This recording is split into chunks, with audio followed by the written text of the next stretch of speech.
Okay, Brent. Okay, Josh. This is Speak Now or Whatever.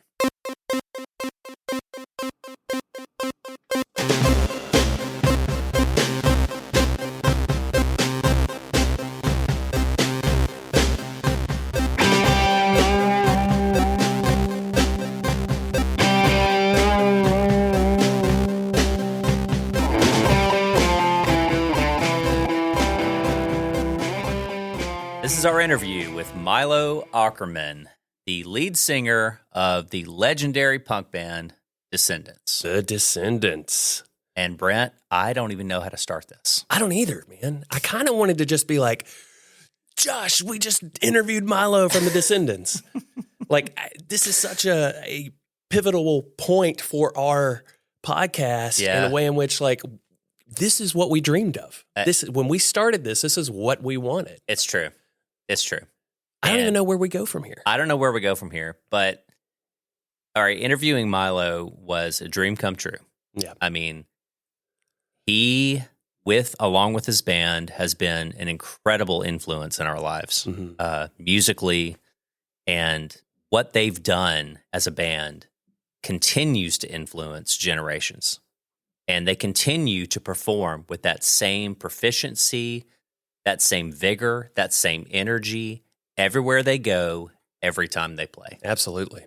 And so that's what excites us, is to see that. And we got to talk to him about that. Yeah. About, that same urgency that they have when they go play at any place, whether it's in front of 10,000 people, whether it's at a small club, that same urgency of we need to rock. Yeah. And playing hard and playing loud. Yeah, and I think you can see that just them continuing on for as long as they have. Milo mentions that they're about to celebrate 50 years as a band. Goodness gracious. That's insane. And that's something to celebrate. Absolutely. Yeah. And so one of the albums that, has been incredibly influential in our lives, and I think we got to tell him this, is Everything Sucks. Yeah. Released in 1996, one of the biggest, not just biggest, but one of the most legendary punk rock albums that I'm guessing has influenced a generation of punk bands. Absolutely. To get started and get going and then keep going. We got to talk to him a little bit about that. That's about to celebrate its 30th anniversary. And that's crazy because that was their kind of comeback album. It was. After being on hiatus for so long. That's amazing. Oh, it's insane. Again, I don't really know what else to say except that, we know everything about this band. We know everything about what they've done. And it was a dream come true for him just to spend a little bit of time talking with us before he goes on another terrific, extraordinary tour with Circle Jerks and Negative Approach in Europe and the UK. Just spending a little bit of time talking about the Descendents, their legacy, what drives them, and what keeps them going. And so that was just extraordinary to talk to him about that. Yeah, absolutely. So this is our interview with Milo Aukerman of Descendents.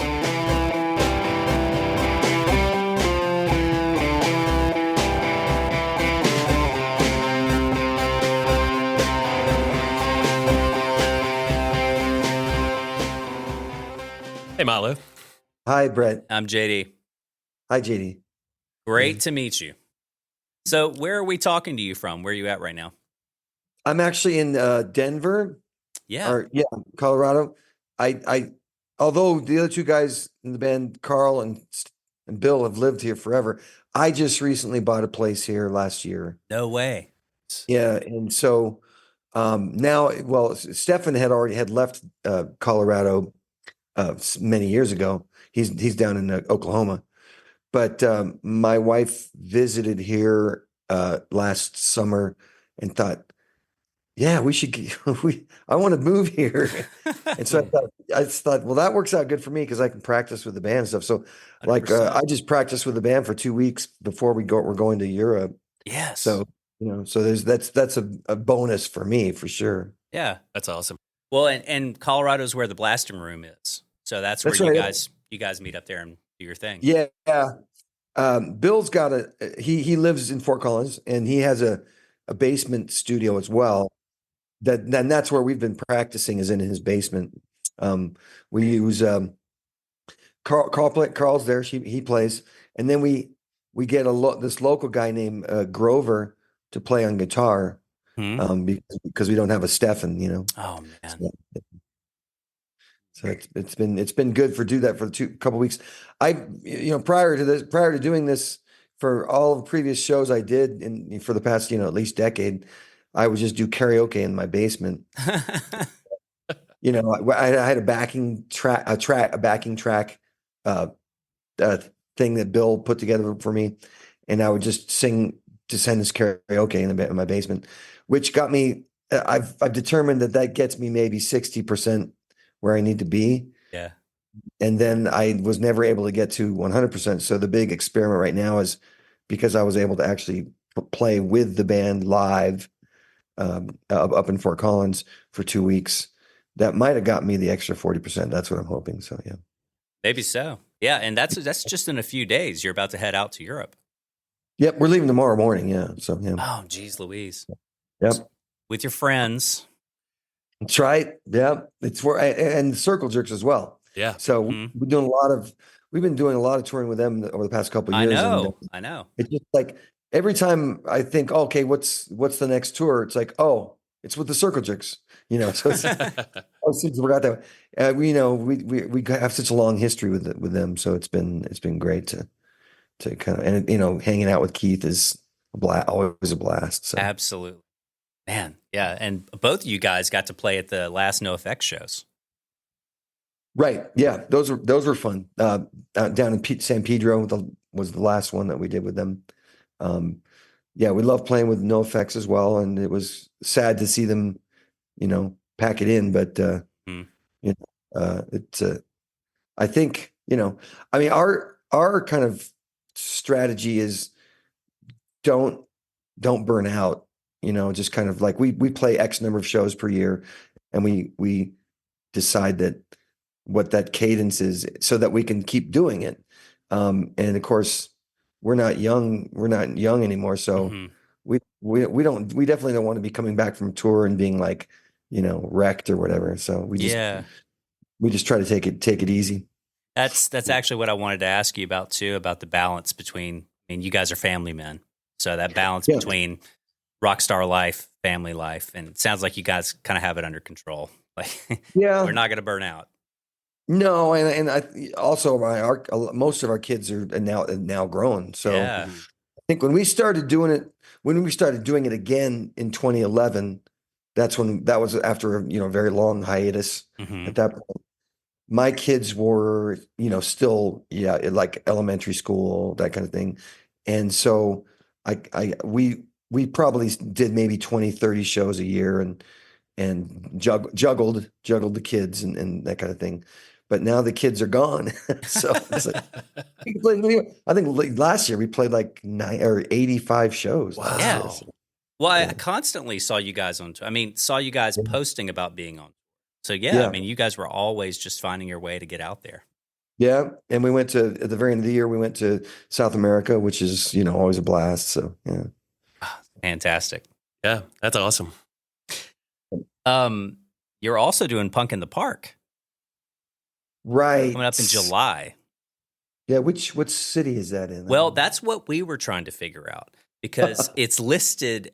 It has Colorado listed, and then it also has Denver listed, and then there's another poster that says Portland. Oh, we're definitely doing the Portland one. Yeah. Aha. It's Portland. Yeah. Yeah, and that's a huge lineup. Yeah. I love those things. The Punk in the Park we did last, or maybe 2 years ago, was in Orange County of LA, and yeah, it was blast. Just so many good bands and Right. such a good atmosphere. So yeah, it's a good festival. Pretty new festival, but they really hit the ground running. So yeah. Yeah, no kidding. Huge lineup. Yeah. I wanted to ask you something about songwriting. And I've always wanted to ask you about this because in the Descendants, all you guys write songs. all four members. It's super irregular for that to be the case in a band, that you guys are all bringing songs to the table. And I can go to each of your albums, or I can think to myself, what are my favorite Descendants songs? And each of you will have written them. Well, that's good. Usually people pick out Bill's and say, those are my favorite ones. I'm not playing favorites. I'm not playing favorites. No, but for real. So what I wanted to ask you is twofold thing. Number one, was that something that was established real early on in the band as just like, we're all bringing songs to the table? Yeah, I think, I mean, so when they were a trio, it was Frank, Tony, Bill, and all the songs day one were Frank's, because he was like, I got the songs. And then Tony was like, maybe I can write some songs. So then Tony writes a few songs. So then for some number of months, maybe even a year, it was all Frank and Tony songs. And if you look at like Ninth and Walnut, that record we put out, that reflects that period, because Bill hadn't written any songs yet. So every song on Ninth and Walnut is a Frank or Tony song. Then Bill said, I can write songs. So he wrote My Age, I think was maybe his first song or whatever. And then when I joined, that's always, as a singer, well, a singer joins an established band, he's singing all their songs. And that's fine. I got pretty good at, interpreting other people's songs. And then I wrote my first song, Hope, for the band, And so, I think just as every new member got added, the expectation was like, hey, pitch in, Right. Even when we had Doug Carrion in the band for about a year, I'd say maybe a year and a half. And he came in with these songs like So On and Joy. He's got songs where he wrote the music and I wrote the lyrics to his music, that kind of thing. So, I mean, it was not like bass guy for hire or anything like that. It was like, no, I'm the bass player. I'm going to contribute these songs. And so that's always been the thing that's happened. And so now that it's been the same four guys forever. So now it's really just solidified as like, everybody's going to write songs. And for a few years there, Stefan wasn't really writing as much. But like in the past few years, all his output has dwarfed everyone else's in the band. I mean, he's written probably 60 songs, and the rest of us have written like 10 or whatever. Wow. So that's kind of where we're at. And then so we'll put another record out. But the thing is it's like you said, everyone's got to contribute, and that's a hard and fast rule. We'll never deviate from that. So I think between Stefan and I, we've tracked about 25 songs that are just Stefan Milo songs or whatever. Some of them I wrote words, he wrote music, and then some of them we just kind of like did our own thing. But that's not a Descendants record, right? I mean, we have to get Bill and Bill and Carl contributed. And they've got all their songs either in their head or in some kind of partially completed form. I think Bill's probably got hundreds of songs that are probably partially completed. Right. That guy's a machine. I mean, the main thing is to finish those freaking songs. Finish them, damn it. Can't just have the part. The whole thing. Yeah, can't the part. Yeah, he's got all these great parts, but you got to like make them all fit. So, yeah, well, it's worked incredibly well. I mean, it's worked incredibly well for your band to have that unit where everybody is participating. And I remember listening to an interview of yours where you were talking about, we're working on this thing, but we're waiting on Carl to give his songs. We're waiting on Stefan to give his songs. Yeah, and I think it's a good way of, like, people always try to bring their best stuff in. If it was one songwriter, you could see how maybe they just, we're going to throw this stuff together because I'm the songwriter, so I'm just going to put together what I can put together. But like when you have competition from 3 other people to get your songs on the record, you better bring some decent stuff and that kind of thing. Absolutely. Well, one of my favorite bands of all of the past a couple decades has been this band called Sloan, and they're kind of a power pop band. I haven't heard that name in a long time. Wow. Yeah, they're from Canada. Yeah, and I started listening to them, and I realized, they do the same thing. Like they basically have 25%. Each guy's got 25% of the songs. And it's so I guess I'm drawn to that as well. I'm drawn to that form of creativity where everyone pitches in. Definitely. Absolutely. Well, the second part of my songwriting question was, where does songwriting begin for you? Does it begin with, I hear melody in my head, I hear a riff in my head, or I have lyrics? Yeah, it evolves, and it evolves over time, and you can find yourself returning back to your roots, so to speak, in terms of how you might write songs. Hope was written as like an instrumental, like, hey, check out this instrumental. Yep. And it had no words. And I showed it to Bill and I go, hey, check out this thing. And he was like, oh, that's so hopeful Yeah. sounding. Yeah. So then I thought, oh, he called it the song that inspires hope or whatever. So they became Hope. And then I realized I had to write words for this song called Hope. And that's how that got done. So that was like, day one for me was like, I had music and then I'd add words on top of it. Mhm. But then I've done it differently where I've written a whole lyric and then, okay, well, here's a lyric. And then you start attaching maybe certain melodies, you kind of hear certain melodies for certain parts of the lyric. And then you need to build chords on top of that. So that's that's the exact 180-degree approach. And then sometimes it all kind of comes at the same time. And that's probably the best, maybe, is when it kind of comes fully formed. And I know people talk about that as the way that they write songs, and I can only do that like very, very occasionally, Yeah. not that often. I'm usually like a lyric guy and then put it to music. And then the nice thing is if you do have other songwriters in the band, you got a guy like Stefan he'll write like I said, 60 songs, but only 10 of those have words. And then he pitches them over the fence to me, and I'll write words for his musics. That kind of thing Yeah. is another way. That's been a lot of fun actually to do that, because it frees you up to just, think about what you're saying as opposed to how the song goes or whatever.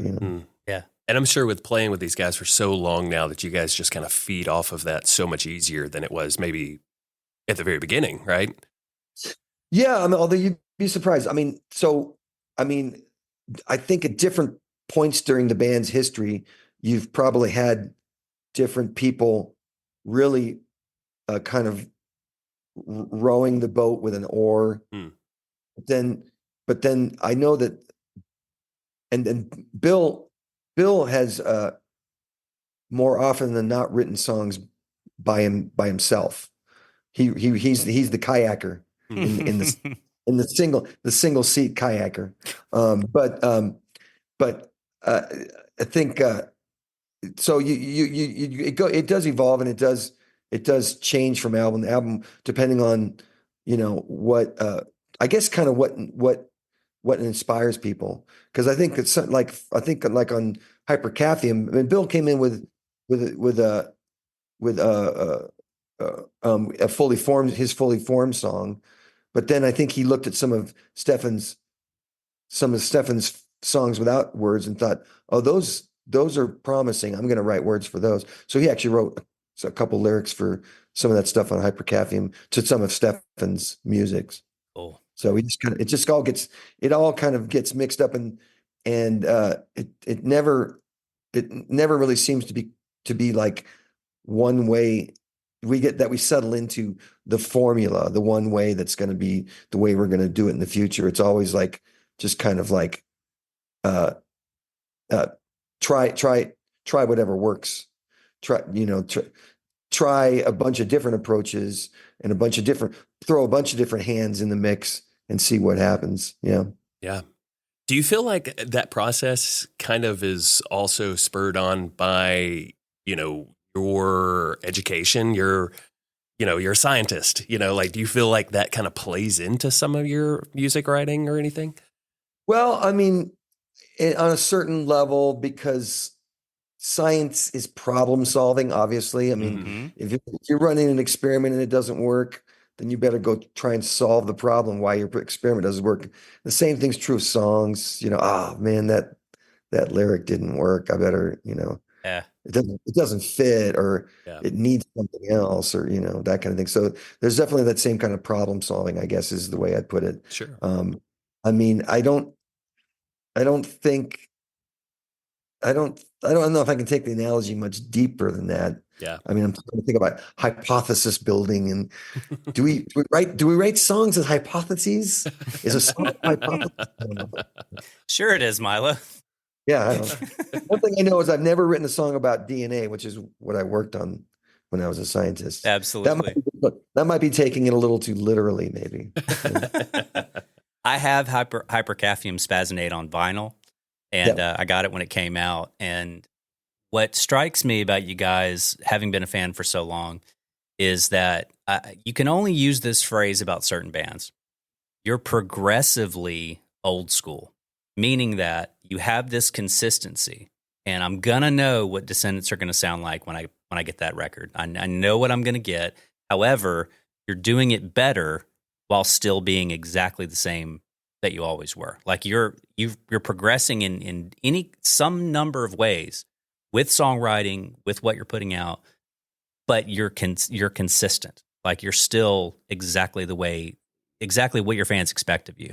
Yeah, I mean, someone like Stefan in the band, he just brings in these just really aggressive riffs. Yeah. And, of course, now he doesn't just bring in a riff. He'll bring in like, here's my song, Mm-hmm.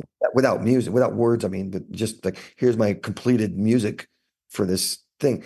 And yeah, I mean, he brought in that stuff for Hypercathy, and we were just like, yeah, I mean, it's like we still, everyone still wants to rock, No one's bringing in like ballads or anything like that. No. So I think that was the good news with Hypercathium is that we could definitely see that as the songs got tracked, that these songs here are going to kick ass, and you could start to see how you might sequence them. Like, we're going to start out with the feel this. Yes, we're going to go from that to victim of me, and it just sets this really aggressive tone for the record. And that's been our favorite records of ours in the past, have been the ones that were really that way. Like, Everything Sucks was that way. Just in your face, and I think that's just it's our bread and butter, but it's also the ones that make us feel good about what we're doing. And they're the most fun songs to play live too.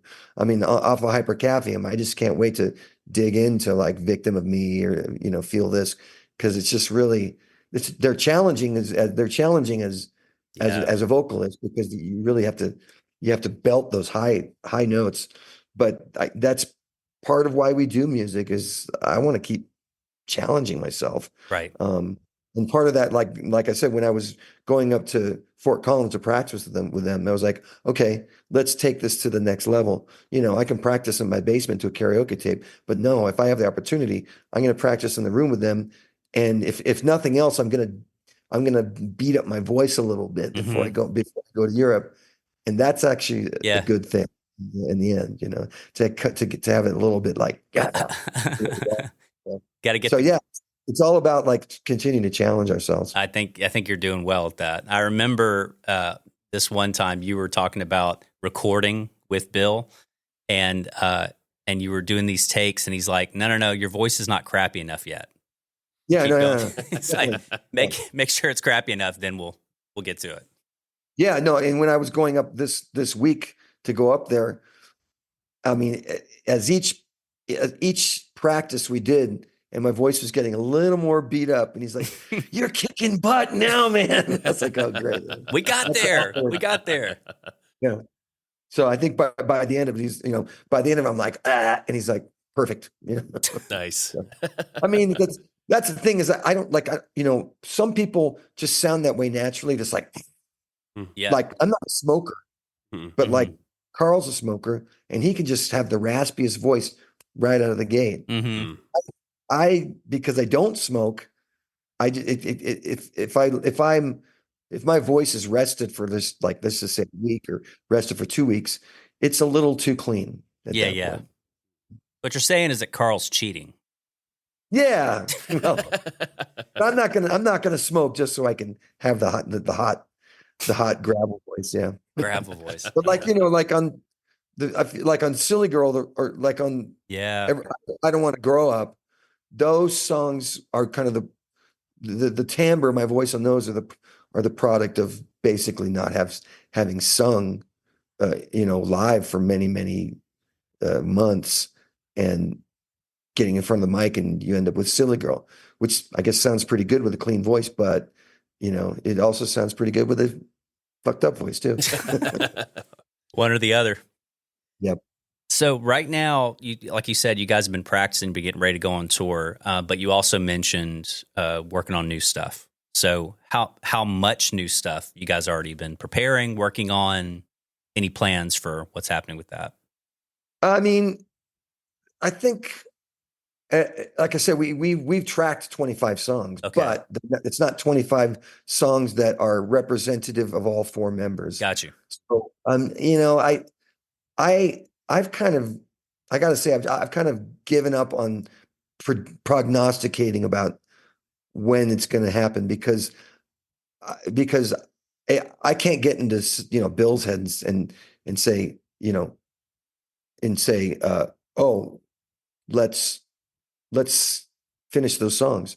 I'm just leaving it to him to finish those songs when he can get to them, or when he feels inspired to get to them.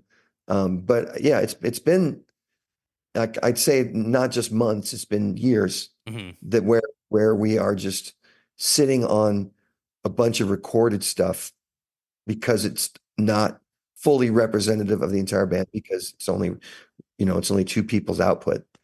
So it is what it is. And I just, I think we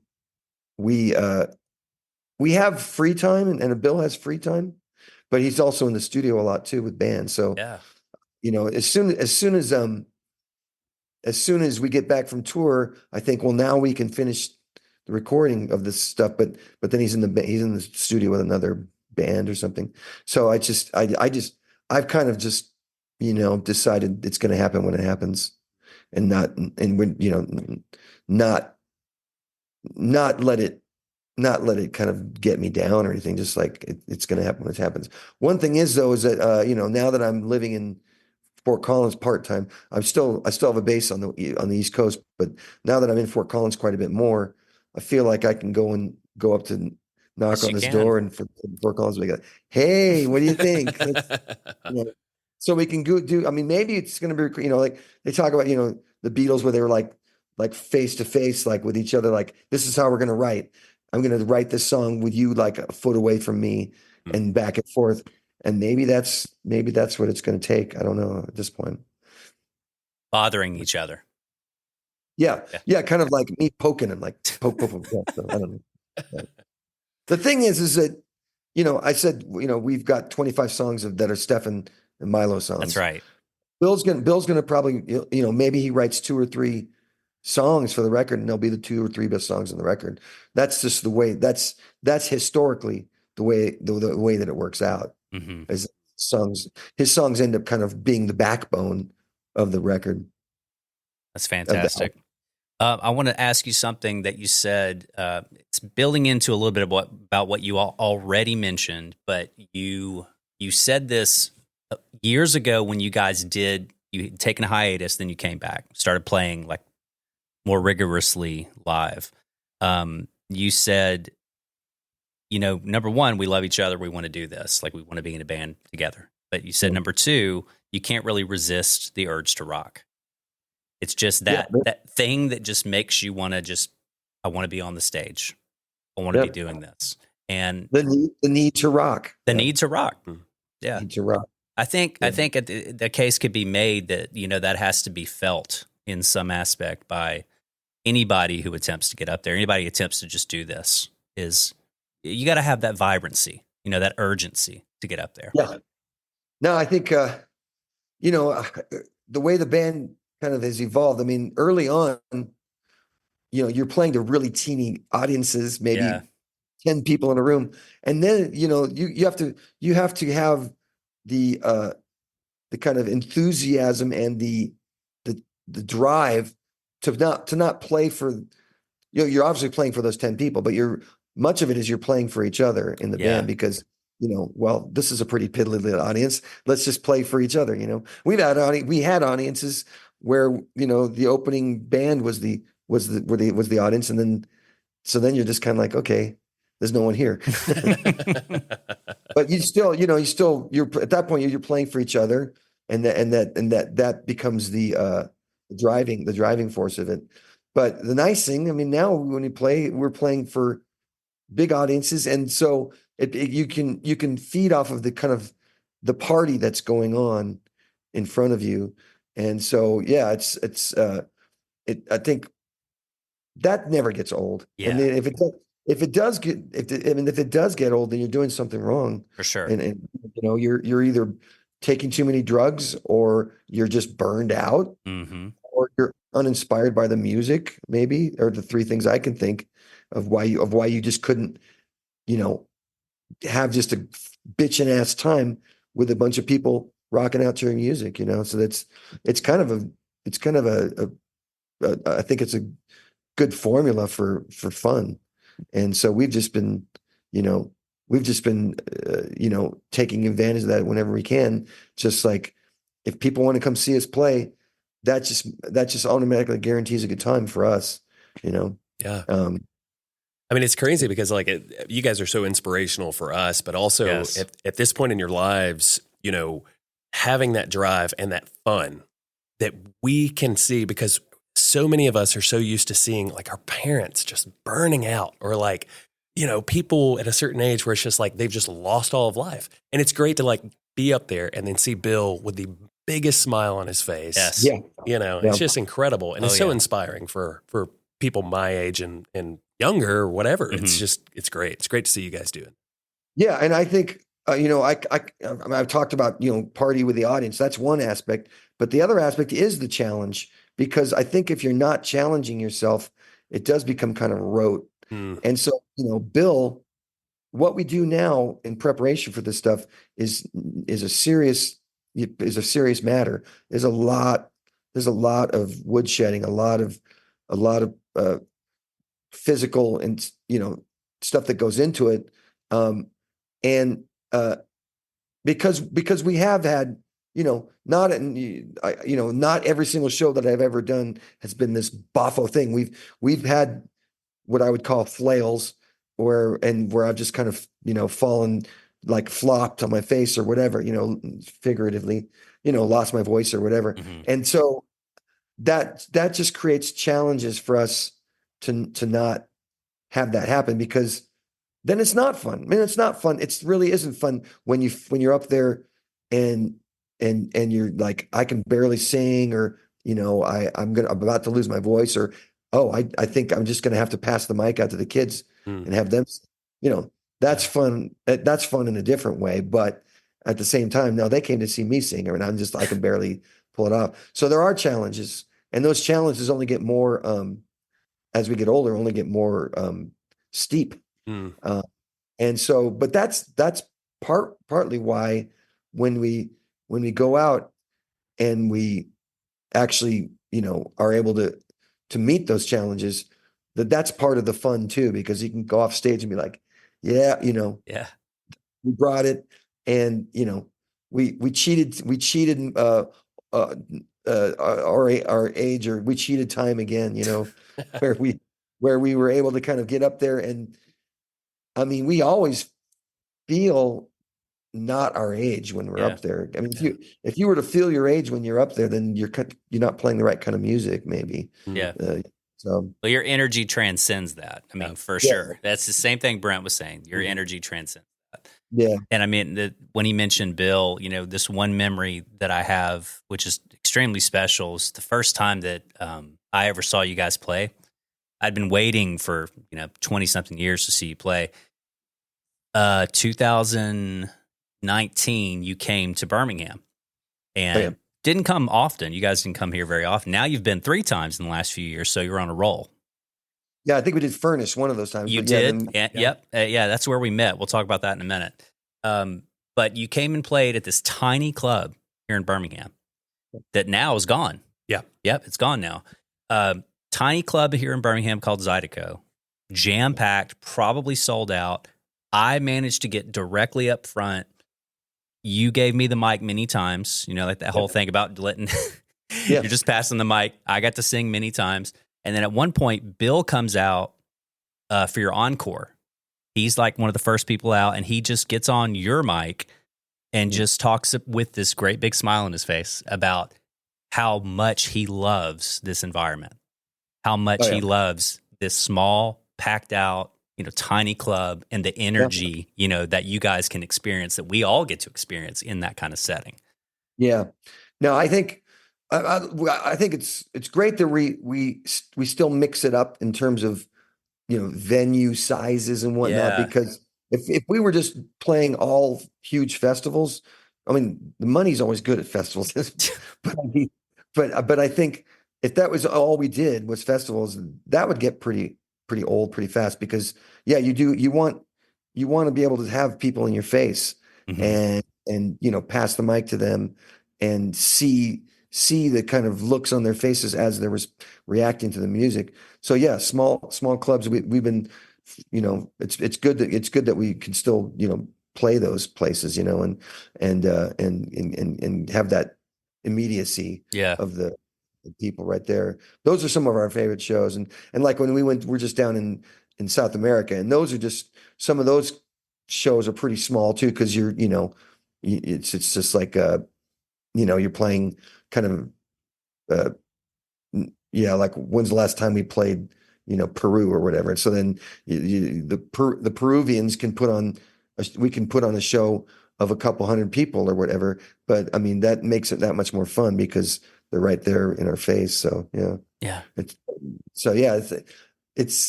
It never gets old, really. I mean, and I think I was commenting on this with Bill, because when we were down in South America, like, these are the funnest shows, these small shows. And then I said, so that maybe when we get way less popular, then that'll make it more fun. The less popular we become, the more fun the shows are, because the club sizes get smaller. So that was my kind of take on it. Yeah. Intentionally make the club sizes smaller. Yeah. We should just try to be less popular, because then we can play those smaller shows. Yeah. I don't think it's possible now. I'm sure you can achieve that in any shape or form. We were thinking about this earlier.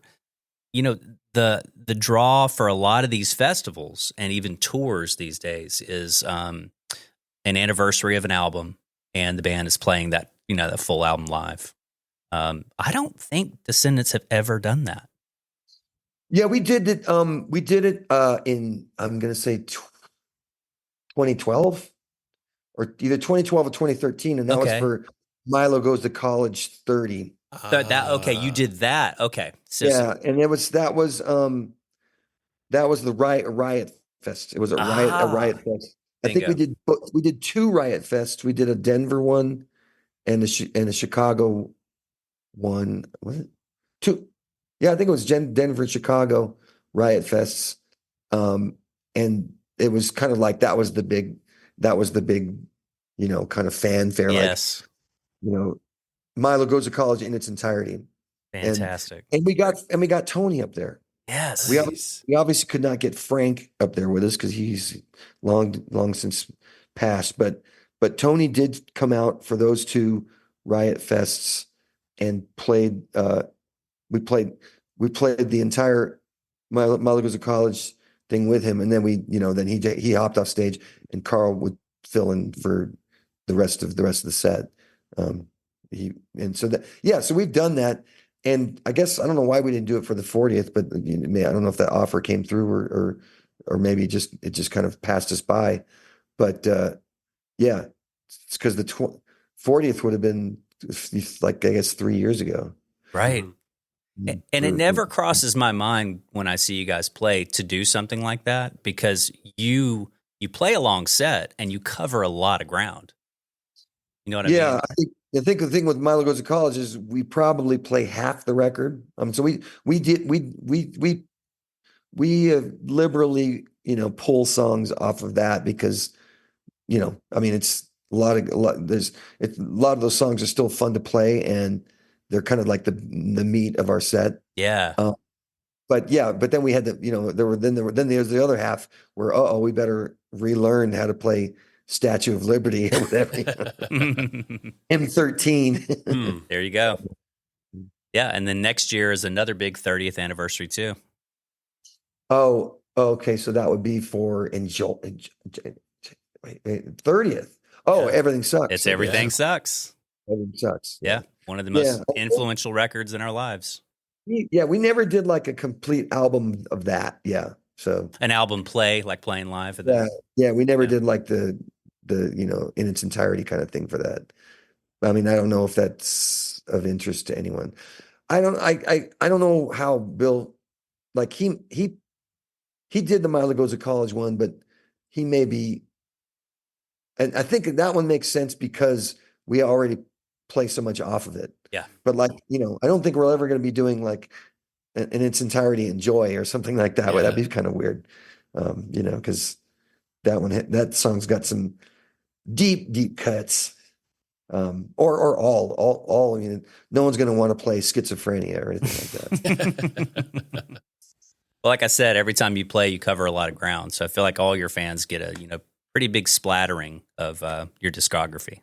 Either way, Yeah, that's been real gratifying to be able to kind of come out there and bang out something off of even something off of Hypercaphium. It's the most recent, but I mean, a lot of bands put out records and then they go out on the tour and they're still playing their kind of like standards or whatever. Mm-hmm. Maybe they'll play one new song off the new record, but we play 4, 5, 6 songs off of Hypercaphium. Yeah. So the only albums that really get short shrift are probably Enjoy and I Don't Want to Grow Up. Right. Just cause. Mm-hmm. Well, I mean, the first time I saw you play, and you kick into Rotting Out. I mean, I was just like, man, this is exactly what I wanted. Yeah. Didn't expect it. Very happy to have it. Yeah, it's funny because I think that was when that record came out, that was maybe considered a deep cut. Mm-hmm. But if you go see us play live, it's like now a standard for us. Absolutely. And I think it's just because certain songs, once you start playing them live, you're like, oh man, this is feeling really good. So that's like a song that maybe, I mean, it actually on the record, it turned out pretty well. But there's certain songs that sound much better live than they sounded on the record, for example. Yeah. Takes on a new life. You get up there on stage for sure. Yeah, that's awesome. Well, Milo, we can't thank you enough for talking with us. This has been an extreme blast, and the fact that you took out a little bit of time of your day to talk to us before you go out on this huge tour with Circle Jerk's Negative Approach. Means the world to us. And you caught me just before flying, so that's good. I mean, 24 hours before flying. So yeah. Did what I could, sending random emails out and seeing what happens.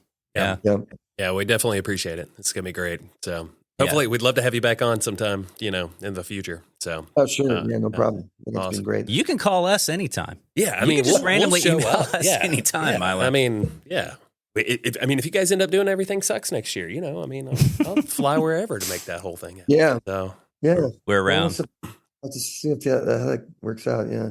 I mean, we have crazily enough, we have like a 50-year anniversary coming up in like 3 years. Yeah. I mean, like if you go with like the origin of the band and being in 78, then it's like 3 years away, which is kind of mind blowing.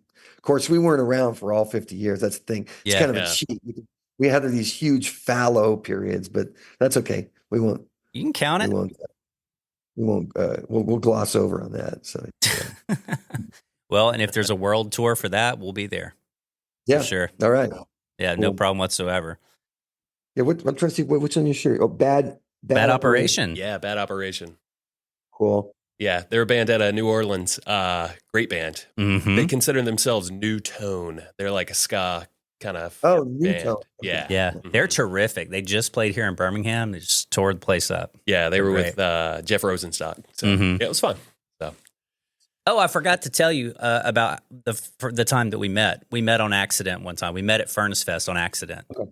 All right. I had walked backstage. You guys played on the main stage here at Furnace Fest. Okay.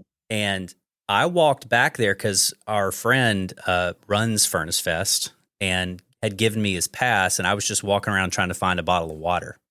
Okay.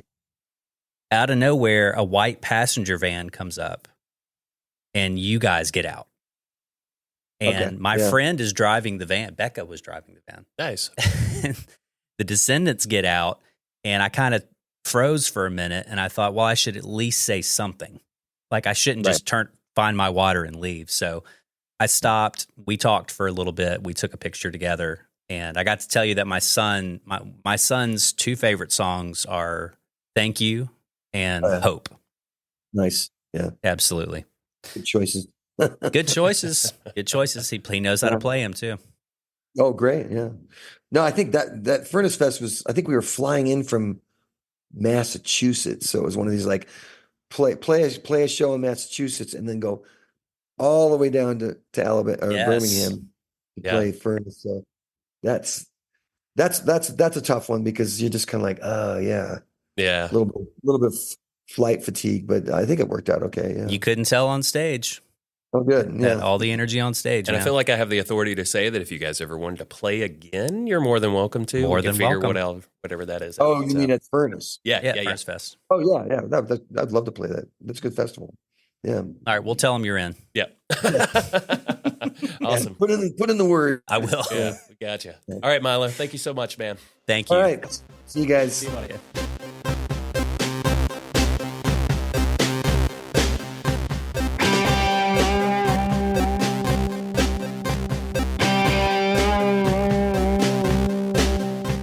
We'd like to take the time to thank Workplay here in Birmingham, Alabama, for allowing us to record and edit our episodes in their dedicated podcast studio.